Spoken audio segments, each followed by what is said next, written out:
இருக்கிறோம் அப்பா. இந்த கால வேலைக்காக நன்றி சொல்லுகிறோம். நீர் எங்களோடு இடைப்படும் இந்த வேளையிலும் கூட எஸ்தரின் தீர்க்கதரிசன புஸ்தகம் 3ஆம் அதிகாரத்தை நாங்கள் இன்றைக்கு தியானிக்க நீர் பாராட்டின கிருபைக்காக நன்றி. எங்களோடு பேசி கொண்டிருக்கிறபடியால் நன்றி, எங்களோடு இடைப்பட்டு கொண்டிருக்கிறபடியால் நன்றி.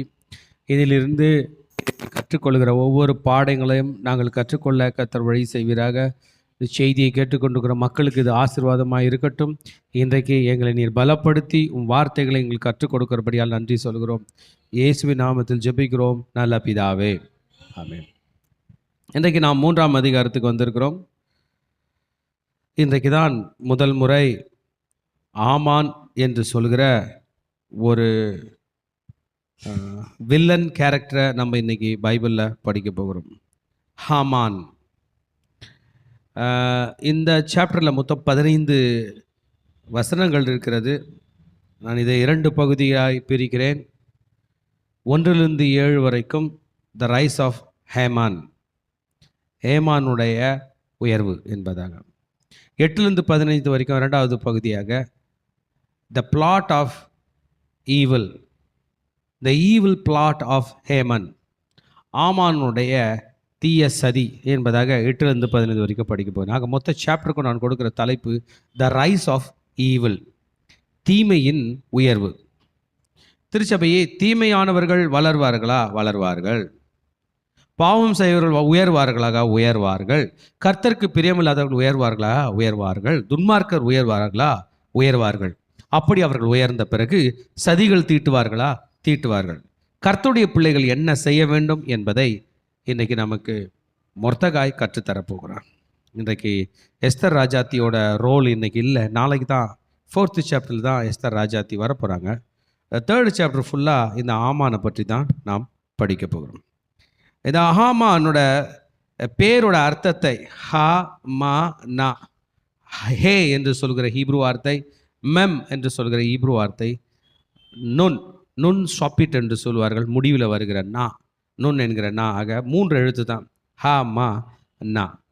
ஹாமான் என்றால் நாய்ஸ், சத்தம்னு அர்த்தம். நம்ம இருக்கிற இடத்துல பெரிய சத்தம் இருக்கும், ஹாமான் என்கிற அர்த்தம். அந்த பேர் தான் அவனுக்கு வச்சிருக்காங்க. கமோஷன், குழப்பம், டிமுல்ட், அங்கே ஒரு குழப்பம், சதி நிறைந்த ஒரு ஒரு ஒரு குழப்பம் அங்கே இருக்கும், பிரச்சனை இருக்கும். ஹாமா என்கிற வார்த்தையிலிருந்து அந்த ஹாமான் வருகிறான். ஹாமா அவையிலிருந்து ஹாமான்.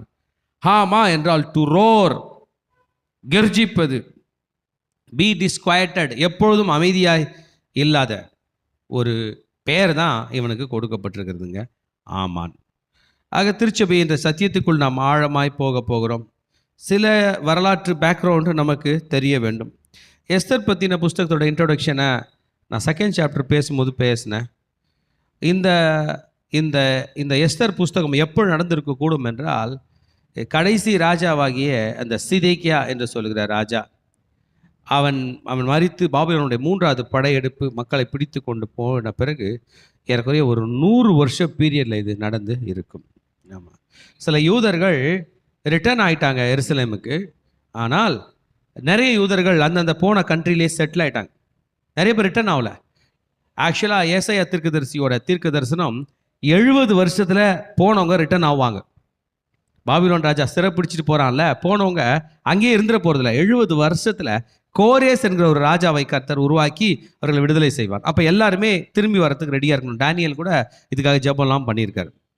ஆனால் 70 ஆண்டுகளில் விடுதலை கூறும்போது நிறைய பேர் ரிட்டர்ன் ஆகலை. போனதில் ஒரு 30% 40% பேர் தான் ரிட்டர்ன் ஆனாங்க. மீதி பேர் அந்தந்த ஊர்களில் எல்லாருக்கும் கவர்மெண்ட் வேலை கிடச்சி செட்டில் ஆகிட்டாங்க. அப்படி செட்டில் ஆன ஒரு குடும்பமாக இந்த மொர்தகாயோட குடும்பம் இருக்க கூடும் என்று சொல்லப்பட்டு இருக்குது. இந்த புஸ்தகத்தில் ஆண்டவரோட பேரே இல்லை நமக்கு சொல்லியிருக்கு.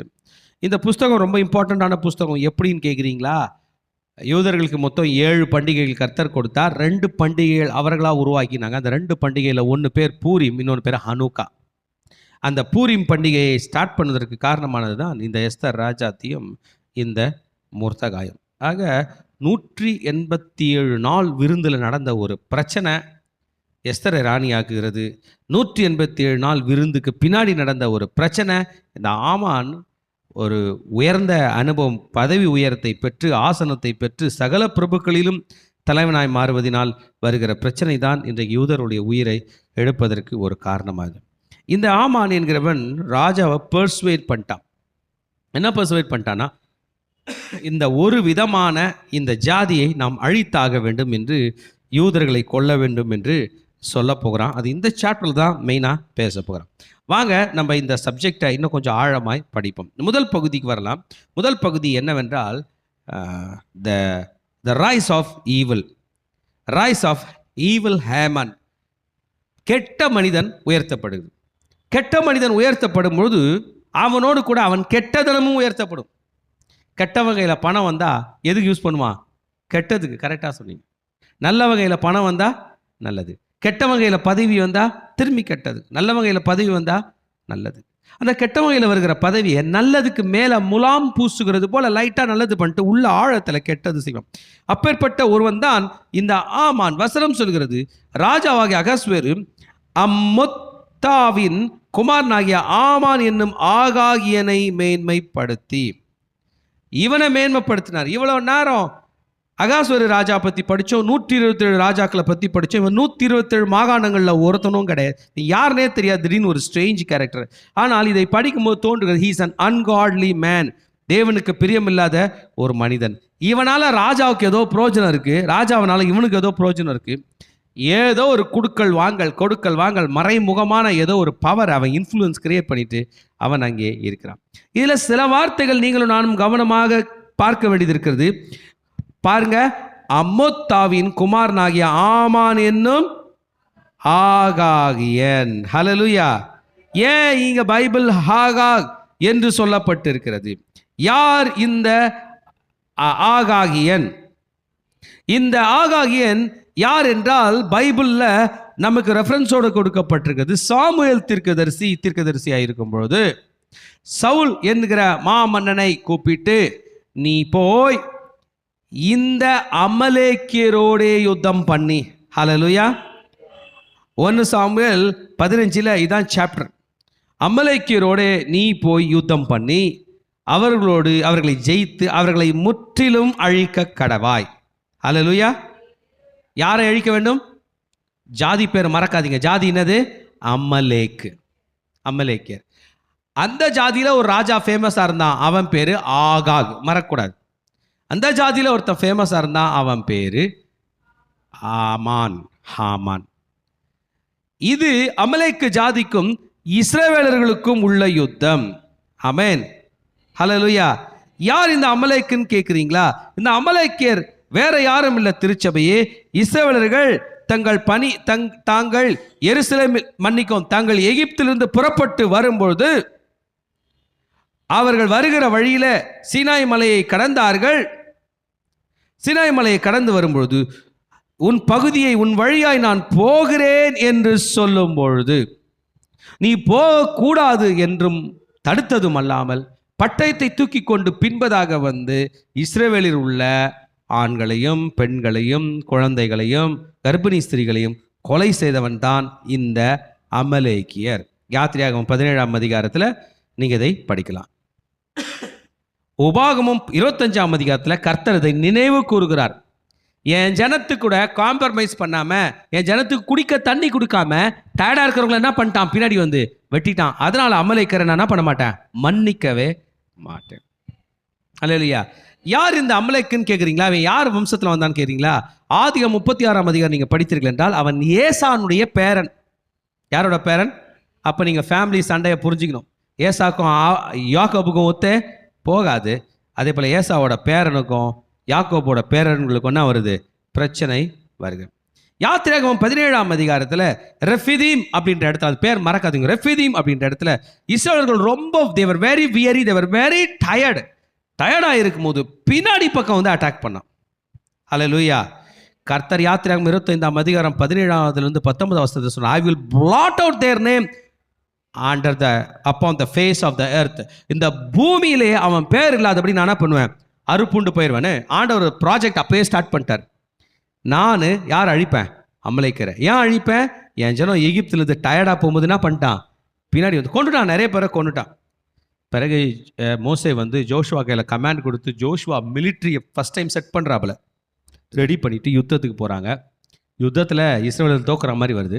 மோசே மலை மேலே ப்ரே பண்ண போயிட்டார். கையை நீட்டிகிட்டே ஜெபம் பண்ணிகிட்டே இருக்கிறார். கை வலித்து கீழே இறக்குனா அமலேக்கர் ஜெயிக்கிறாங்க, கையை தூக்குனா இவங்க ஜெயிக்கிறாங்க. உடனே ஊரும் ஆரோனும் வந்து அவருக்கு தோல்கிட்ட உட்காந்துக்கிட்டு கையை நீட்ட வச்சாங்க. அப்புறம் கொஞ்ச நேரம் போச்சு, கல்லுலாம் போட்டு கை அப்படியே வச்சுட்டாங்க. கடைசி வரைக்கும் ராத்திரி வரைக்கும் சண்டை வந்து ரொம்ப கஷ்டப்பட்டு ஜெயிச்சு வந்தாங்க. அது ஆண்டவரை மறக்கலை, மோசையும் மறக்கலை. மோசே சாகிறதுக்கு முன்னாடி உபாகமம்ல பேசியிருப்பார். அப்போ திரும்ப ஞாபகப்படுத்தியிருப்பார், நீங்கள் இன்னும் அனாதையாக இருக்கீங்க, கானானில் போய் என்ன பண்ணுவீங்க, செட்டில் ஆகிடுவீங்க.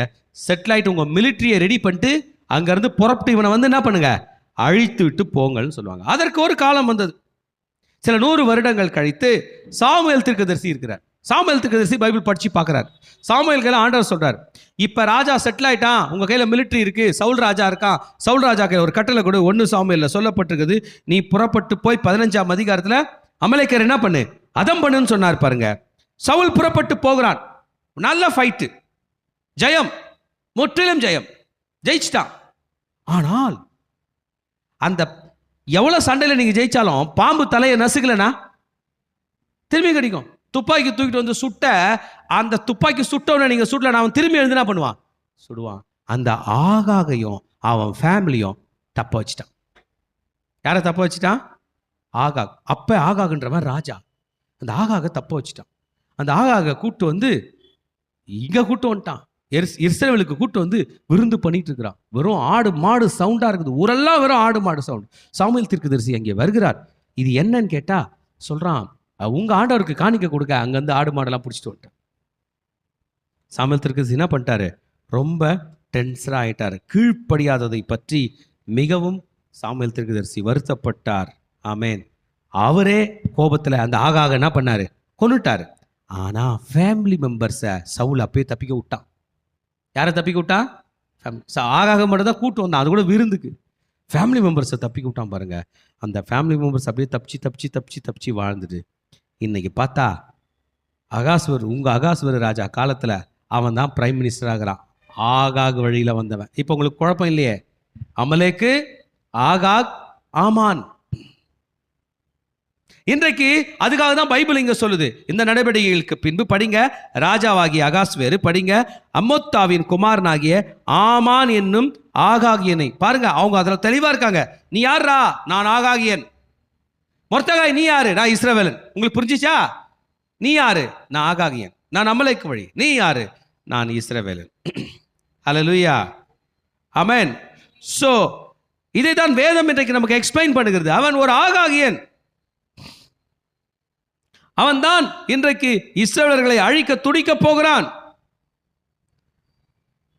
அவன் மூலமாக இன்றைக்கு யூதர்கள் அழிக்க போகிறார்கள், யூதர்கள் அழிக்கப்பட போகிறார்கள்.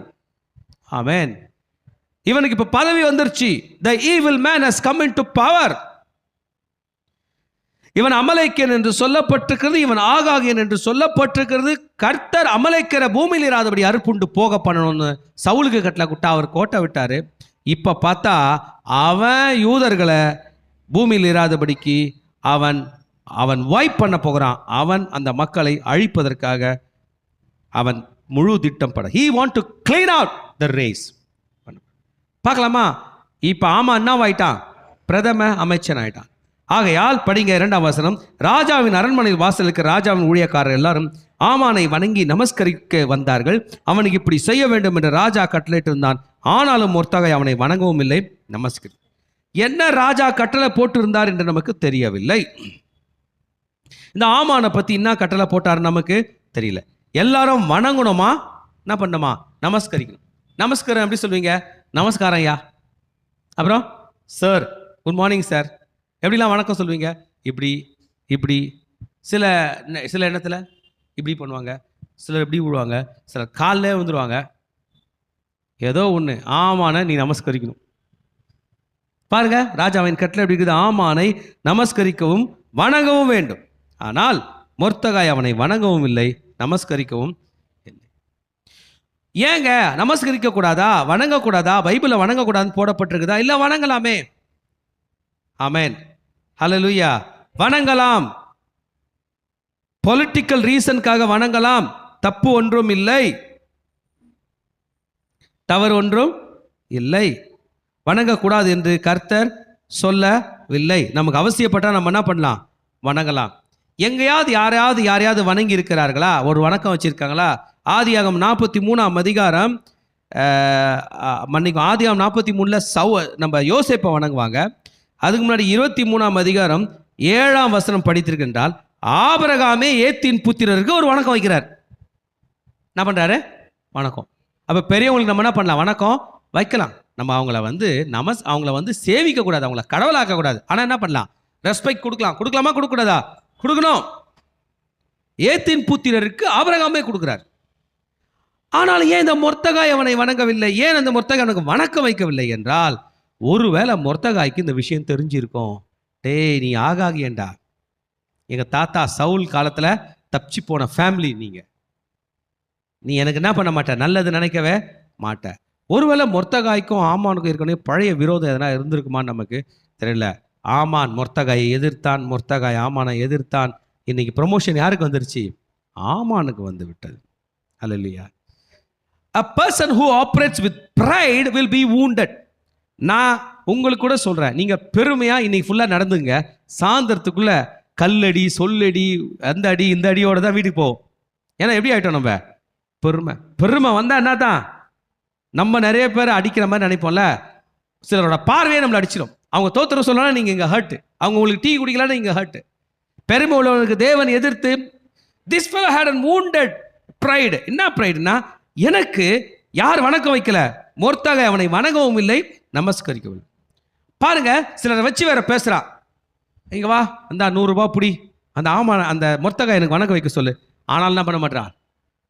இவன் காசு கொடுத்தவன் வாங்கி போய் பேசினாலும் அவன் வணக்கம் வைக்க மாட்டான். நீ ராஜாவின் கட்டளை மீறுகிறது என்ன என்று கேட்டார்கள். தன்னை வணங்க வேண்டும் என்று கட்டளையை பெற்றுக்கொண்டு வந்திருக்கான். மொர்தெகாய் had a stubborn resistance. This is from God. நான் வணங்க மாட்டேன் மொர்தெகாய் ஏன் சொன்னாருன்னு நமக்கு தெரியல.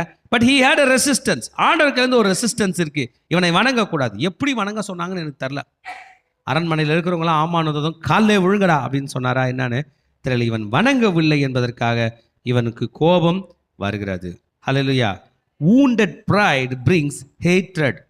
ஒருத்த மேல எனக்கு வணக்கம் யார் வைக்கல? மொர்தெகாய் வைக்கல. மீதி யூதர்கள்லாம் வச்சாங்களா? வச்சாங்க. ஆமான், நீ வைக்காதனால உன் ஜாதியை அழிப்பேன், உன் இனத்தை அழிப்பேன், உன் குடும்பத்தை அழிப்பேன். என் கையில் என்ன இருக்கு? Power. he want to use his power for evil. ஆமேன். அதற்காக ஒரு பிளானே போட்டாங்க. பாருங்க, வசனம் சொல்லுகிறது, சீட்டு போடுறான். இந்த சீட்டு பேர் பூர் என்கிற சீட்டா. பூரிம் என்கிற பண்டிகை எஸ்தர் புஸ்தகத்தில் வரப்போது. இந்த பூரிம் என்கிற பண்டிகையை எஸ்தர் கொண்டாட சொல்லியிருந்தாலும், மொர்தெகாய் கொண்டாட சொல்லியிருந்தாலும், இந்த பூர் என்ற பேரை வச்சதே இவன் தான். எதிரி தான் வச்சான். பூர் என்கிற சீட்டு போடுகிறான். மிடில் ஈஸ்ட்ல ஒரு சீட்டு போடுதல் இருக்கிறது. சீட்டு மடியில் போடப்படும், காரிய சித்தியோ கர்த்தரால் வரும் என்று நீதிமொழிகள் 16ஆம் அதிகாரம் 33ஆம் வசனத்திலே வருகிறோம். இவன் பூர் என்கிற சீட்டு போடுகிறான். இந்த பூர் என்கிற சீட்டிலே 12 சீட்டு இருந்துச்சு. எத்தனை சீட்டு இருந்துச்சுங்க? முதல் மாதம், 2வது மாதம், 3வது மாதம், 4வது. முதல் மாதம் நிசான் மாதம் என்று சொல்லுகிறது. 12ஆம் மாதம் ஆதார் மாதம். சீட்டு எந்த மாதம் தெரியுமா போட்டது? முதல் மாதத்தில் போடுறாங்க. சீட்டு எந்த மாதத்துக்கு தெரியுமா வந்துச்சு? 12வது மாதத்துக்கு. சே, இந்த மாதமே ஊந்திருந்தா இப்போ காலி பண்ணியிருப்பேனே. இப்போ யூதர்களுக்கு எவ்வளோ டைம் இருக்குது? 11 மாதம் இருக்குது தப்பிக்கிறது. கட்டளை இப்போவே போட்டான், முன்னாடியே போட்டான். 12வது மாதம். நம்ம கிரிகோரியன் கேலண்டரில் 12வது மாதம் தான் வருது. கிறிஸ்மஸ் வச்சுப்போமே, கிறிஸ்மஸ் மாதம், கிறிஸ்மஸ் அன்னைக்கு எல்லா கிறிஸ்டியனையும் காலி பண்ணுறேன். அது போல எல்லா யூதர்களையும் நான் என்ன பண்ண போறேன்? கொல்ல போகிறேன். மாசக்கர் என்ன சிங்கிள் டே, ஒரே நாள் சட்டம் ஏற்றப்பட்டது. ஆமேன். இப்போ அவங்க பார்க்குறாங்க, பூர் என்கிற சீட்டு போட்டான். மொர்தெகாயோட தைரியம், துணிச்சல் நிற்கிறதா என்று பார்த்தால் அந்த ஆளு நிற்க பார்க்குறான். அவன் திரும்பி வணக்கம் வைக்க மாட்டான். அவனுக்கு மூர்க்கம் அதிகமானது. மொர்தெகாய் மாத்திரம் கை போடுது அவனுக்கு அற்ப காரியமாய் கண்டது. மொர்தெகாயின் ஜனங்கள் இன்னார் என்று ஆமானுக்கு அறிவிக்கப்பட்டிருந்தபடியா அகாஸ்வேரின் ராஜ்யம் எங்கும் இருக்கிற மொர்தெகாயின் ஜனமாக யூதரை எல்லாம் சங்கரிக்க அவன் வகை தேடினான். எல்லா யூதரையும். மொர்தெகாய் இன்னும் ஆல் ஜூஸ். அன்னைக்கு யூதர்கள் இந்த 127 நாடுகளையும் சிதறடிக்கப்பட்டிருந்தார்கள்.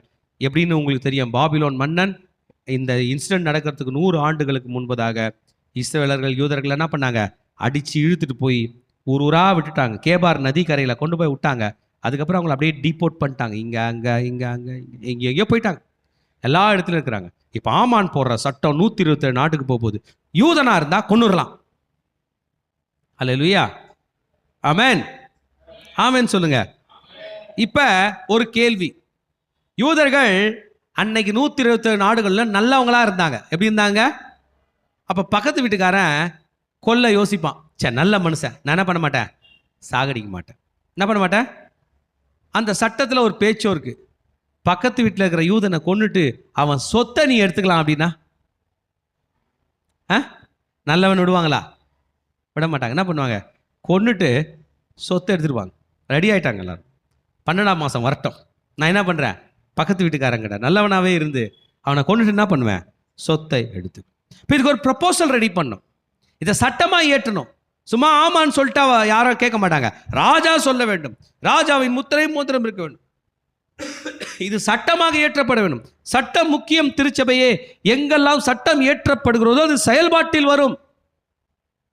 சாதாரண விஷயம் இல்லை. சட்டம்னா சட்டம் தான். சட்டத்தை மீறக்கூடாது. அதில் நீங்கள் பார்த்த சட்டத்திலே பெரிய சட்டம், பிரதான சட்டம் நம்ம கையில் இருக்குது. அது பேர் பைபிள். அல்லேலூயா. அதனால் பைபிளை பார்த்தா பயப்படுறோம். இது சட்டம், இது யாரை மாற்ற முடியாது. கர்த்தரே மாற்ற போகிறதில்ல. அவர் சொன்னார், வானத்தையும் பூமியை கூட நான் மாற்றிடுவேன், என் சட்டத்தை மாட்டேன். சட்டம் ஏற்ற போகிறான். எப்படி ராஜாக்களை போய் பேச போகிறான். சட்டம் ஏற்ற பவர் யாருக்கள் இருக்குது? அரண்மனைக்கு இருக்குது. அரண்மனையில் உள்ள ராஜா இருக்குது. அகாசுர ராஜாக்களை போய் அவன் பேசுகிற பேச்சு பாருங்கள். 8th verse. ஈவில் பிளானை இம்ப்ளிமெண்ட் பண்ண போகிறான்.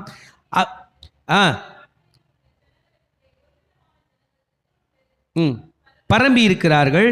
அவர்களுடைய வழக்கங்கள் சகல ஜனங்களுடைய வழக்கங்களை பார்க்கலும் விகற்பமாய் இருக்கிறது. அவர்கள் ராஜாவின் சட்டங்களை கை கொள்கிறதில்லை. ஆகையால் அவர்களை இப்படி விட்டிருக்கிறது ராஜாவுக்கு நியாயமல்ல. சொல்றார் ராஜா. ஆனால் ராஜா 127 நாட்டில் நம்ம இருக்கிறோம். ஆமாம் பிரதம அமைச்சரே, இதில் ஒரு சில விதமான மக்கள் பரம்பி இருக்கிறார்கள். They are scattered people.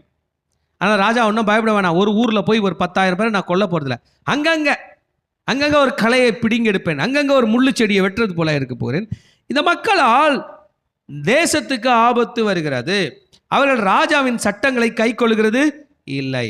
அதனால் அவர்களை கொன்றுவிட வேண்டும், அவர்களை அழித்து விட வேண்டும். சரி, ராஜா வந்து ஒரு பிஸ்னஸ் மேன், ராஜா வந்து ஒரு மிலிட்ரி லீடர், ராஜா வந்து ஒரு உலகத்தான். என்னதான் பேரம் நடக்கும் அங்கே? உலகத்தார் கையில் போகும்போது பேரம் எதில் வந்து நிற்கோங்க சொல்லுங்க? கரெக்டா? காசு. கரெக்டாக சொன்னார் அண்ணா. எதில் நிற்கும்? காசு. அவன் சாகிறதுனால எனக்குன்னா லாபம், அவன் உயிராகிறதுனால எனக்குன்னா லாபம். அப்போ சொன்னா 10,000 talents ஆஃப் சில்வர். ராஜாவுக்கு சம்மதியானால் நீர் எழுதி கொடுத்தீர் என்றால் ராஜாவின் அரண்மனையிலே 10,000 தாலந்து வெள்ளியை எண்ணி காரியர்காயிலே கொடுப்பேன். இந்த ப்ராஜெக்ட், இந்த ப்ரொபோசல் ஒர்க் அவுட் ஆனா ராஜாவின் கஜானால எவ்வளோ வருமா? 10,000 வெள்ளி தாலந்து, 10,000 talent ஆஃப் சில்வர். ராஜா யோசிச்சாரு, நம்ம வீட்டில் இருக்கும் போதே நம்ம கஜானால 10,000 சேரப்போகுது. பார்த்துக்குங்க பிரதம அமைச்சரே, உங்களை நம்புகிறேன். நீ என்ன பண்ணாலும் எத்தனை பேரை சாவடிச்சாலும் எனக்கு கெட்டது வராது. கரெக்ட் தானே? துன்மார்க்கன் மற்றவர்களுக்கு தான் துன்மார்க்கன், எனக்கு யாரு நல்லவன். அதனால் ராஜா அக்ரி பண்ணுறான். இது யாருன்னு விசாரிக்கல, எந்த ஜனம்னு விசாரிக்கல, எந்த விசாரணையும் இல்லாதபடி அப்ரூவ் கொடுக்க போகிறான். 10ஆம் வசனம் சொல்கிறது, தன் கையில் இருந்த தன் மோதிரத்தை கழற்றி அது ஆகாகியனான அம்மத்தாவின் குமாரனாகிய யூதரின் சத்ருவாகிய ஆமானிடத்தில் கொடுத்து ஆமானை நோக்கி, அந்த வெள்ளியை நீ வைத்துக்கொள், அந்த ஜனத்துக்கு இஷ்டப்படி செய்யலாம் என்றான். அட கடவுளே! இப்ப ஆமான் இந்த ப்ரொபோசல் பண்றதுனால எதிரியும் சாக போறாங்க. ஆமானுக்கு எவ்வளவு காசு வரப்போகுது? 10,000 வெள்ளி. எத்தனை ப்ராஜெக்ட் அப்படி எக்ஸிக்யூட் பண்ணி செய்தானோ தெரியவில்லை. 10,000 வெள்ளி எனக்கு வேணாம் ஆமான், நீயே வச்சுக்கோ. அப்பா ராஜா என்னன்னு புரியாம பண்ணிட்டார். அவர் நினைச்சாரு they were simple handful of dangerous revolutionaries. நமக்கு எதிர இருக்க அந்த எது குட்டி சில்ற மாதிரி பீப்புள் போல நம்ம என்ன பண்ணலாம், ஜெயித்து விடலாம் என்று நினைத்தார். அவர்களை கொண்டு விடும் என்று நினைத்தாரா என்று தெரியவில்லை. அப்ரூவ் பண்ணிட்டாருங்க. என்ன பண்ணிட்டாரு சொல்லுங்க? என்ன பண்ணிட்டாரு? அப்ரூவ் பண்ணிட்டாரு. ப்ரப்போசல் அப்ரூவ் பண்ணிட்டார். இப்போ அது சட்டமாய் வர வேண்டும். ராஜாவோட சீல் வந்துருச்சு. ராஜா என்ன போட்டிருக்காரு? முத்திரை மோதிரம் கொடுத்தார். அவன் சீல் போட்டு ஒர்க் பண்ண போறான். சீலே கொடுத்துட்டார். ராஜாவோட சைன் போட்டு சீல். ராஜாவுக்கு ஒன்று மட்டும் தெரியாது, அந்த யூதர்களில் ஒருவர் அவருடைய மனைவி என்று ராஜாவுக்கு தெரியாது. யூதன் அப்படின்னு வந்தா எல்லாரோட பயோடேட்டாவை எடுத்துட்டு, எல்லாரோட ஆதார் கார்டை எடுத்துட்டு, எல்லாரோட ஐடியை எடுத்துட்டு என்ன பண்ணோம்? Name right, okay, father's name okay, age okay, gender ஆண் பெண் ரைட் ஓகே, நேஷ்னாலிட்டி ஜூ அப்படின்னா கொண்டுடணும். எல்லாருக்கும் ஐடி இருக்கு. எல்லாரையும் கொலை செய்தாலும் ஒரு நாள் அந்த பட்டயம் எங்கேயும் வரும்? அரண்மனைக்குள்ளே வரும். உள்ள யாரும் உட்காந்துக்கிறது? ராணி. தன் மனைவி ஒரு யூத ஸ்திரீ என்று அவனுக்கு தெரியவில்லை. கர்த்தர் இந்த யூதர்களை காப்பாற்றும்படியாகத்தான் முன்னாடியே எஸ்தர் ராஜாத்தியை உள்ள வச்சிருக்கு. ஆமேன். ஆமான், உன் ஃப்ராடு தானோ ராஜா கையில் செல்லும், எஸ்தர் கையில் செல்லாது. அல்ல இல்லையா? செல்லுன்றீங்க, செல்லாது. போட்டான், டிகிரி பப்ளிஷ் பண்ணிட்டான். 12ஆம் வசனத்துலேருந்து 15ஆம் வசனம் வரைக்கும் பார்த்தா எல்லாரையும் கூப்பிட்டான். முதல் மாதம் 13ஆம் தேதி அனைவரையும் கூப்பிட்டான், கட்டளை கொடுத்தான், எல்லா கவர்னர்மார்களையும் அழைத்தான், எல்லா பாஷையிலும். வசனம் சொல்கிறது, முதலாம் மாதம் 13ஆம் தேதியிலே ராஜாவின் சம்பிரதிகள் அழைக்கப்பட்டார்கள். ஆமான் கற்பித்தபடியால் ராஜாவின் தேசாதிபதிகளுக்கு ஒவ்வொரு நாட்டின் மேல் வைக்கப்பட்டிருந்த துறைகளுக்கும் ஒவ்வொரு ஜனத்தின் பிரபுகளுக்கும் அந்த நாட்டில் வழங்கும் அக்ஷரத்திலும், அக்ஷரம்னா லாங்குவேஜ், அந்தந்த அக்ஷரத்திலும் அந்தந்த ஜாதியார் பேசும் பாஷையிலும் எழுதப்படும். ராஜாவாக அகாஸ்வேருக்கு பேரால் அது எழுதப்பட்டு ராஜாவின் மோதிரத்தினால் முத்திரை போடப்படும். A copy of the document was issued in every province. எல்லா இடத்துலையும். என்ன சொல்லுதுங்க அது? அந்த டாக்குமெண்ட் என்ன சொல்லுது? படிக்கலாமா? ஆதார் மாதமான 12ஆம் மாதம் 13ஆம் தேதியிலே ஒரே நாளிலே, என்னைக்குங்க? 12ஆம் மாதம் 13ஆம் தேதி, மறக்காதீங்க. எத்தனாம் மாதம்? 12ஆம் மாதம் 13ஆம் தேதி. இவங்க என்னைக்கு எழுதுறாங்க? 1ஆம் மாதம் 13ஆம் தேதி. கரெக்டாக 11 மாதம் தரான். 1ஆம் மாதம் 13ஆம் தேதி நான் எழுதுறேன். 12ஆம் மாதம் 13ஆம் தேதி யார் யாரெல்லாம் பாருங்க, சிறியோர் பெரியோர் குழந்தைகள் ஸ்திரீகள் ஆக சகல யூதரையும் அழித்து கொன்று நிர்மூலமாக்கவும், அடுத்தது அவர்களை கொள்ளையிடவும் அஞ்சற்காரர் கையிலே ராஜாவின் நாடுகளுக்கெல்லாம் கட்டளையாக அனுப்பப்பட்டது. கொல்லணும் மட்டும்னா பொதுமக்கள் செய்ய மாட்டாங்க. கொண்டுட்டு அந்த கோல்டெல்லாம் நீ எடுத்துக்கலாம் அப்படின்னா கொன்றுவான். கழுத்தில் போட்டுக்கிற செயினை எடுத்துக்கோ, அவனை கொன்றுனா எடுத்துக்குவான். அந்த லேண்டை எடுத்துக்கோனா எடுத்துப்பான். இப்படி ஒரு சட்டம். To destroy, to kill, to annihilate all the Jews all over the empire. World wide death sentence சொல்லலாம், எம்பையர் வைடு டெத் சென்டென்ஸ். ஒரு மனுஷனுக்கு சாகரக்கூடிய கட்டளை அல்ல திருச்சபையே, முழு மக்களுக்கும் யூதர்களுக்கும் கொடுக்கப்படும். இதுவரைக்கும் இப்படிப்பட்ட ஒரு சட்டம் இயற்றப்பட்டதே இல்லை. ஒரு ஜாதியை அழிக்க, தப்பு பண்ணணும் தான் அழிக்க பண்ணிட்டான். சட்டம் எல்லாம் போகிவிட்டது. ஆமேன். அஞ்சற்காரில் கொடுத்தாச்சு, போஸ்டல் டிபார்ட்மெண்ட்டில் கொடுத்தாச்சு, அவங்க ஊரெல்லாம் போயிட்டாங்க. அந்த நாளுக்கு ஆயத்தப்பட்டிருக்க வேண்டும் என்று சகல ஜனங்களுக்கு கூறி அறிவிக்கத்தக்கதாக கொடுக்கப்பட்ட கட்டளையின் நகல் இதுவே. இது ஒவ்வொரு நாட்டிலும் பிரசுத்தம் பண்ணப்பட்டு ஸ்டார்ட் பண்ணிட்டாங்க. 127 நாடுகளில், ஒரு நாட்டில் ஒரு ஊரில் ஒரே ஒரு யூதன் இருந்தாலும் அவன் கொலை செய்யப்படும். அதிகமான யூதர்கள் சூசான் அரண்மனையில், அந்த பெர்சியா நாட்டில் தான் அதிகமாக இருக்கிறார்கள்.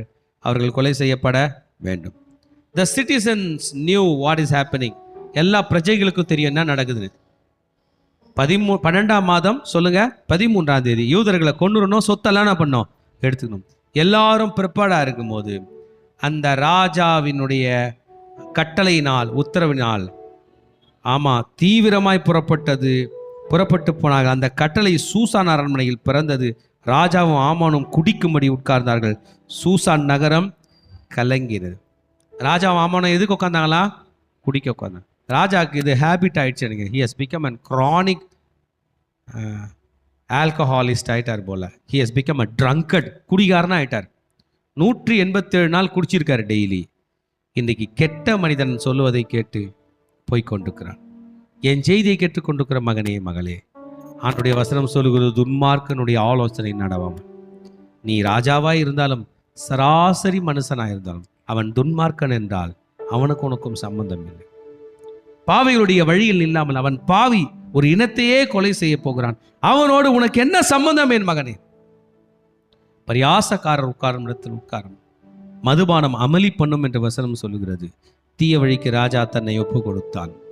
The wounded pride of one wicked man is going to destroy the whole nation, the Jewish nation.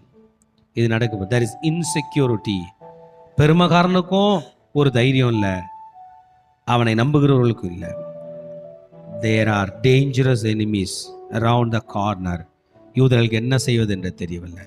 The evil plan, the evil plot came into implementation. கெட்டவன் எழும்பும்போது கெட்ட திட்டங்களும் கெட்ட செயல்முறைகளும் வழிக்கு வந்தது, நிலைப்பாட்டிற்கு வந்தது. திருச்சபை என்ன செய்யும்? மொர்தெகாய் என்ன செய்வார்? எஸ்தர் என்ன செய்வாள்?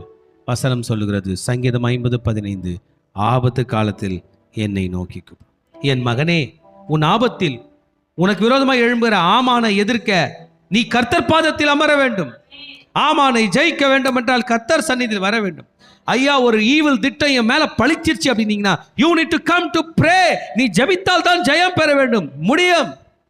உனக்காக எழுதப்பட்ட ஒவ்வொரு தாக்கீதுகளையும் கர்த்தர் மாற்ற வல்லவராயிருக்கிறார். அது அஞ்சற்காரர்களிலே போய் அஞ்சற்காரர்கள் வழியா போய் சேரவிடத்துக்கு சேர்ந்தாலும் கர்த்தர் மாற்ற வல்லவராயிருக்கிறார். The evil promotion will not stand against Mordecai and Esther because they are going to pray. கர்த்தர் இந்த மறைமுகமா he is observing. God is still observing. There are eyes that doesn't close. மூடாத கண்கள் இருக்கிறது, அது கர்த்தருடைய கண். There are ears that never shuts. அடைக்கப்படாத காதுகள் எப்பொழுதும் இருக்கிறது கர்த்தருக்கு. ஜெபி மகனே, ஜெபி மகளே, கர்த்தர் உன் டிஸ்ட்ரக்ஷனிலிருந்து உன்னை காப்பாற்றுவார், உன்னை கடனிலிருந்து காப்பாற்றுவார், உன்னை வியாதியிலிருந்து காப்பாற்றுவார், உன்னை போராட்டத்திலிருந்து காப்பாற்றுவார். ஆமானுடைய சதி திட்டங்களிலிருந்து கர்த்தர் உங்களையும் என்னையும் காப்பாற்றுவாராக. நம்ம அப்படியே கர்த்தரை ஆராதனை செய்யலாமா? ஷீரா கதலா பதரா பதரே பெதரே பெரே தேலே பெரே கதரபா ஷேரே ரே ரே ரே ரே ரே ரே ரே நம்ம ஆண்டவரிடத்தில் எங்களோட மாம்சத்தின் கிரியைகள் எங்களை மேற்கொள்ள விடாதீங்க தகப்பனப்பா. நீர் எங்களை ஆளுகை செய்ய தகப்பனப்பா. நீங்க ஆளுகை செஞ்சாதான் தகப்பனே. அப்படியே நம்ம ஆவியாத்மா சரீரத்தை ஆவியானவரே நீங்களே ஆட்கொள்ள, எங்க சரீர மாம்ச எண்ணங்களை ஆட்கொள்ள விடாதீங்க தகப்பனே. சமுத்திரம் அப்படியே நம்ம தாழ்த்தி ஒப்பு கொடுக்கலாமா? அப்பா, என்னை முழுவதும் அர்ப்பணித்தேனையா, உயிரோடு இருக்கும் நாளெல்லாம் உமக்கு சொந்தமையா. அப்பா, என்னை முழுவதும் அர்ப்பணித்தேனையா, உயிரோடு இருக்கும் நாளெல்லாம் உமக்கு. ஆண்டவரை பார்த்து சொல்ல, அர்ப்பணித்தேன், அர்ப்பணித்தேன், நான் அர்ப்பணித்தேன், அர்ப்பணித்தேன், நான் அர்ப்பணித்தேன், என் ஆவி ஆத்ம சரீரம் அர்ப்பணித்தேன், என் ஆவி ஆத்ம சரீரம் அர்ப்பணித்தேன். உள்ளமுடல் எல்லாமே, உள்ளமுடல் எல்லாமே உமக்கு தந்தேனையா, உள்ளமுடல் எல்லாமே ஐயா, ஒரு கள்ளம் கபடு இல்லாமல் காத்து கொள்ளுமையா, கள்ளம் கபடு இல்லாமல் காத்து. ஆண்டவரை சேர்ந்து சொல்ல, அர்ப்பணித்தேனப்பா, அர்ப்பணித்தேன், அர்ப்பணித்தேன், அர்ப்பணித்தேன், நான் அர்ப்பணித்தேன், என் ஆவி ஆத்ம சரீரம் அர்ப்பணித்தேன், என் ஆவி ஆத்ம சரீரம் அர்ப்பணித்தேன், என் ஆவி ஆத்ம சரீரம் அர்ப்பணித்தேன். எங்கள் மகா இருக்கும் திருவன் தகப்பனப்பா, எஸ்தர் 3ஆம் அதிகாரத்தில் அநேக காரியங்களோடு பேசுனீங்க தகப்பனப்பா. இன்று இதுவரை எங்களை பேசின தேவனப்பா, இனிமே எங்கள் வாழ்க்கையில் நாங்கள் எந்த குணாதிசயங்களை இருக்க வேண்டும், எந்த காரியங்கள் இருக்கக்கூடாது எங்களோட பேசினீங்களே, நன்றி அப்பா. இனிமேல் எங்களை மறைத்து நீ பேசுங்க, அசைவாடுங்க. இயேசுவின் நல்ல பிதாவே, ஆமென். எஸ்தர் 3ஆம் அதிகாரம் 5ஆம் வசனம். ஆமான் மொத்தக்காய் தன்னை வணங்கி நமஸ்கரியாததை கண்டபோது மூர்க்கம் நிறைந்தவனானான். இன்னைக்கு பார்க்கிறோம், அந்த ஆமானுக்கு பயங்கரமான கோபம், பயங்கரமான மூர்க்கம். இந்த மூர்க்கம் என்ன பண்ணுது, அவனை அந்த எதிராளி கொலை செய்யும் அளவுக்கு அவனை தூண்டி ஒரு பயங்கரமான ஒரு ஆபத்தான சூழ்நிலைக்கு கொண்டு போகிறது. நம்ம பிறகு வருகிற நம்ம அதிகாரத்துல பார்க்கும், அது ஆமானுடைய அழிவுக்கே அவன் வைத்த திட்டம் தான் காரணமாகிறது. இதுக்கு முக்கிய காரணம் என்ன? அவனுடைய கோபம், அவனுக்கு மற்றவங்க மேல இருந்த எரிச்சல், மற்றவங்க மேல இருந்த ஒரு வக்கரமான எண்ணம் அவனுக்கு கொஞ்சம் கொஞ்சமாக அது அவனையே அழித்து விட ஒரு காரணமாக இருந்தது. ஆண்டவர் இன்னைக்கு நம்மோட பேசி கொண்டிருக்கிறார். நாம் யார் மேலாவது கோபமாக இருக்கிறோமா? இல்ல ஒரு சில பேர் நம்ம பகையோடு இருக்கிறோமா? இல்ல ஒரு சில பேர் நம்ம விரோதத்தோடு இருக்கிறோமா? இன்னைக்கு ஆண்டவர் சொல்ல, மகனே வேண்டாம் உனக்கு அந்த கோபம், மகனே வேண்டாம் உனக்கு அந்த கோபம், கோபத்தை விட்டுவிடு, உன்னுடைய உக்கிரத்தை விட்டுவிடு என்று கர்த்தர் இன்னைக்கு நம்மோடு பேசி கொண்டிருக்கிறார். வேதவசனம் சொல்லுகிறது, மகனே உனக்கு கோபம் வரலாம், கோபம் இருந்தாலும் சூரியன் அஸ்தமித்த பிறகு முன்பாகவே உன் கோபம் தனியே கடவுத சொல்கிறாரு. கோபம் பலரை நிர்மூடரை கொல்லும் என்று வேதவசனம் சொல்லுகிறது. இன்றைக்கு நம்ம கண்களை மூடி கர்த்தரிடத்தில் அப்படியே ஒப்படைக்கலாமா? இன்னைக்கு வந்தவர் மத்தியில் அநேக மத்தியில் ஆண்டவர் ஏதோ ஒரு கோபமான காரியங்கள், ஒரு சில நபர்கள் மேல அவங்களை நினைச்சாலே நம்மளுக்கு சிந்தையில ஒரு எரிச்சல் வருகிறது. ஐயோ இந்த நபரா என் வாழ்க்கையை சீரழித்த நபர், ஐயோ இந்த நபரா எனக்கு மிகவும் தொல்லை தருகிற நபர், ஐயோ இந்த நபரா அவங்க கண்டாலே எனக்கு பிடிக்க மாட்டேங்குது என்று ஒரு கோபம், ஒரு வக்கரமான கோபங்கள், எரிச்சல்கள் இருக்கலாம். இன்னைக்கு ஆண்டவர் பார்த்து, ஏசப்பா அவளை நான் மன்னிக்கிறப்பா, அவளை நான் மன்னிச்சிடப்பா, இயேசுவின் நாமத்தை எனக்கு கோபத்தை எடுத்து போடுங்கப்பா. அப்பா அந்த நபர் கொடுத்த ஒரு எரிச்சல் என் சிந்தையிலிருந்து எடுத்து போடுங்கப்பா. வேண்டாம் தகப்பனே, பரிசுத்த ஆவியானவர் தங்குகிற நம்முடைய பரிசுத்தமான இருதயத்துல, மகனே கோபம் வேண்டாம், மகளே நான் ஆவியானவர் உனக்குள்ள வாசம் செய்ய விரும்புகிறார், மகனே ஆவியானவர் உனக்குள்ள வாசம் செய்ய விரும்புகிறார். வேண்டாம் அந்த கோபத்தை விட்டுடு, அந்த உக்கரத்தை விட்டுவிடு, அந்த எரிச்சல் உனக்கு வேண்டாம் என்று ஆவியானவர் சொல்லுகிறார். ஆண்டவரோட அப்படியே அறிக்கப்படலாமா? இயேசுவின் நாமத்திலப்பா எங்களிடத்துல காணப்படும் எல்லாம் அந்த விசுவாச செயல சில இயேசுவின் நாமத்தினால எங்களை இந்த சிந்தையில இருக்க எரிச்சல்கள் நீங்க கடவுதப்பா. இயேசுவின் நாமத்தினால அப்பா எங்கள் இருந்ததற்கு எல்லா கோபமான எண்ணங்கள் இயேசுவின் நாமத்துல மறைவதாக தகப்பனப்பா. இயேசுவின் நாமத்துல எங்களோட தகப்பன உள் மனதுல தூண்டுகிற கசப்பான எண்ணங்கள் இயேசுவின் நாமத்தினால ஆவியானவர் மறைவு உதவி செய்கிற தகப்பனப்பா. இது நமக்கு ஆண்டவருக்கு இடைப்பட்ட நம்ம வாய்களை திறந்து பேசலாம், வாய்களை திறந்து பேசலாம். எந்த நபர் நமக்கு முன்னாக நிற்கிறாரோ அந்த நபர் நம்ம கண்முடாக, மகனே ஆண்டவர் நான் உன்னை மன்னிக்கிறேன், உன் மேல எனக்கு கசப்பு இல்லை, நம்ம வாய்களை திறந்து பேசலாமா? ஏசப்பா எனக்கு எந்த நபர் மேல கசப்பு இல்லப்பா, அந்த நபரை நான் மன்னிக்கிறப்பா, அந்த நபரை மறந்துறப்பா. நம்ம இருதயத்துல பேசலாமா? நம்ம இப்பொழுதே தெய்வ பிரசன்ன நிறைந்த நேரத்துல நம்ம கோபத்தை அறிக்கை செய்து விட்டு விடலாம். ஆளாருக்கு ஒருவத்துக்கு ஒரு விதமான காரியங்கள் இருக்கலாம். ஆண்டவரை அறிக்கை செய்யலாமா?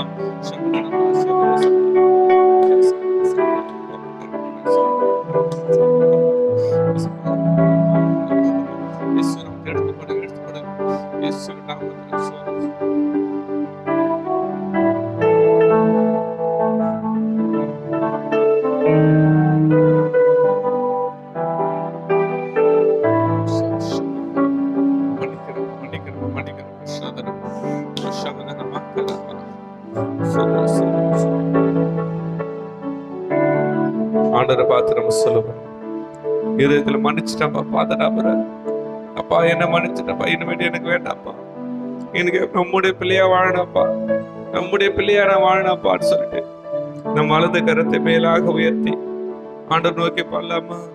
அர்ப்பணித்தேன் அப்பா,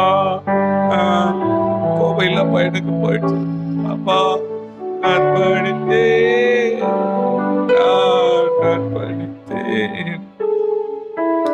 ஆவி ஆத்மா சரீரம் அர்ப்பணி. ஐயா கோபம் இல்லப்பா, மீண்டும் ஒரு விசை அர்ப்பணித்தே அப்பா, அர்ப்பணித்தே எங்களை அர்ப்பணிக்கிற பாக்குவோம்.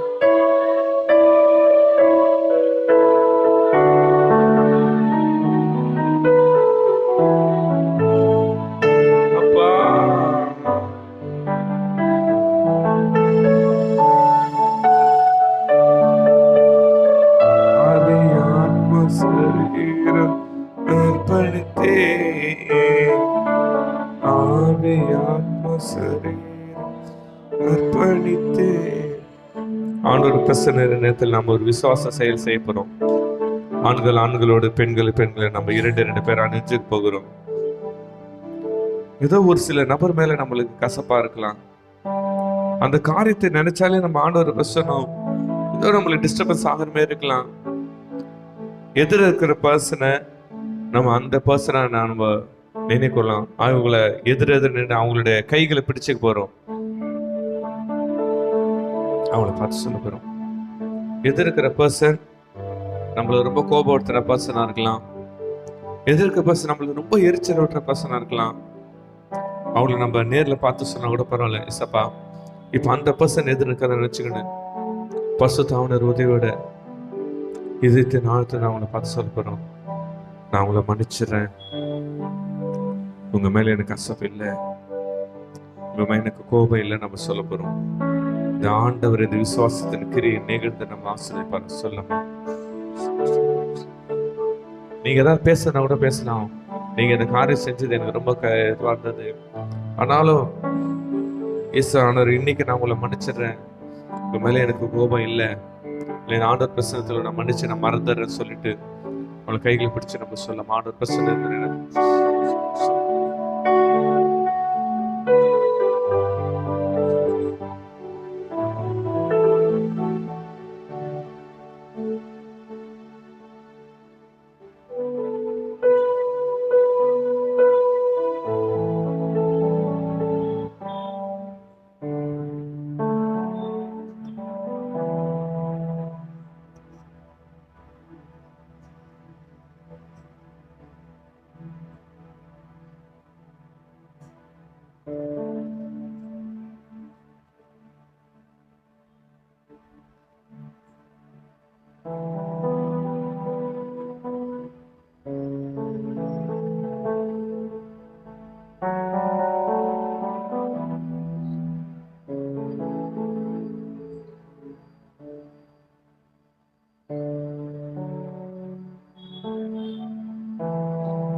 எங்கள் மகா இறக்கமுக்கு நிறைந்த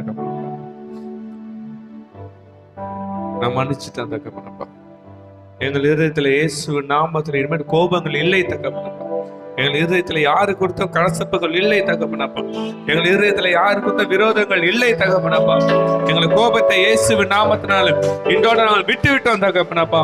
இயேசுவின் நாமத்துல எங்களுக்கு விரோதமான காரியங்களை நாங்கள் விட்டு விட்டோம் தகப்பனப்பா. இனி நாங்கள் தகவல் சுதந்திரமாய் ஆராதிப்போம், சுதந்திரமாய் பிரசனத்தை நான் உணர்வோம் தகப்பனப்பா. எங்கள் ஒவ்வொருடைய கூட இருக்க வேண்டிய நேரத்தை மேலப்படுத்தும் பெரிய கால் செய்யும் இயேசு கிறிஸ்து கொஞ்சம் நல்ல பிதாவே, ஆமென். அல்லேலூயா, அல்லேலூயா. கர்த்தர் நம்மளை கோபத்தை மன்னித்துட்டோம். ஆண்டவர் நம்மளை புது சிருஷ்டியாய் புதிய காரியமா நம்மளை மாற்றிருக்கிறார். Shalom, Shalom, Shalom. கடைசி ஆசீர்வாதத்துக்கு நேராக கைகளை விரித்துக் கொள்ளும். ஈவரக்கா அடோனாய் வயீஷ்மரக்கா யா ஏ அடோனாய் பனவ் அல்லக்கா விஹுனக்கா ஈஷா அடோனாய் பனவ் அல்லக்கா வயசம் லக்கா ஷாலோம், வயசம் லக்கா ஷாலோம். கர்த்தர் உன்னை ஆசீர்வதித்து காக்க கடவர். கர்த்தர் தன் முகத்தை மேல் பிரகாசிக்க பண்ணி உன்மேல் கிருபையா இருக்க கடவர். கர்த்தர் தன் முகத்தை உன்மேல் பிரசன்னமாக்கி உனக்கு சமாதானம் கட்டளையிட கடவர். ஹல்லேலூயா, ஹல்லேலூயா, ஹல்லேலூயா.